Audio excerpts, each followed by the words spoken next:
అయితే యాక్చువల్గా Tollywood drugs case అనేది అప్పట్లో చాలా సంచలనమైంది. ఇప్పుడు కూడా టాలీవుడ్ డ్రగ్స్ కేసు అని కొడితే మీ పేరు వస్తే మీ ఫోటో వస్తుంది. అవునండి, పాత న్యూస్ తీయట్లేదు ఏంటో మీరు. అసలు ఏంటి ఇది ఆ పాత న్యూస్ ఎందుకు తీయట్లేదు నాకు పాత బోర్. న్యూస్ కాదు అసలు ఏంటి అసలు మీకు సంబంధం లేని దాంట్లో ఇప్పుడు మనకి ఒక మరక అంటుకుందంటే మనం అటు నుంచి వెళ్తున్నా కూడా మరక మీద పడవచ్చు. కరెక్ట్, మనం అదే అదే ప్లేస్ లో ఉండాల్సిన అవసరం లేదు. వెళ్తున్నప్పుడు ఒక చిన్న ఇంకు చుక్క వేసినా మన అది మరక కనపడుతుంది.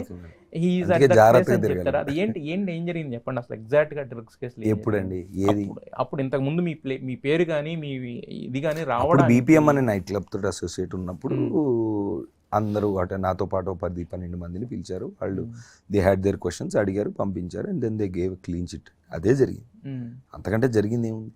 కానీ మళ్ళీ ప్రతిసారి వస్తూ ఉంటుంది. ప్రతిసారి కాదండి, మొన్న సెకండ్ టైం రీసెంట్గా వచ్చినప్పుడు నా ఫ్రెండ్ రామచంద్ అనే వాళ్ళ దాంట్లో నా ఫోన్ నెంబర్ ఉంది, ఏంటి లింక్ అని పిలిచి అడిగారు. అదే చెప్పి వచ్చాను, అంతే జరిగింది, అంతే జరిగిన మ్యాటర్ అది. దాని గురించి మనం ఏం మాట్లాడుకుంటున్నాం, ఎంత ఇది వచ్చింది అనేది ఇంకా జనాలకి వదిలేయాలి, మీడియా వాళ్ళకి వదిలేయాలి.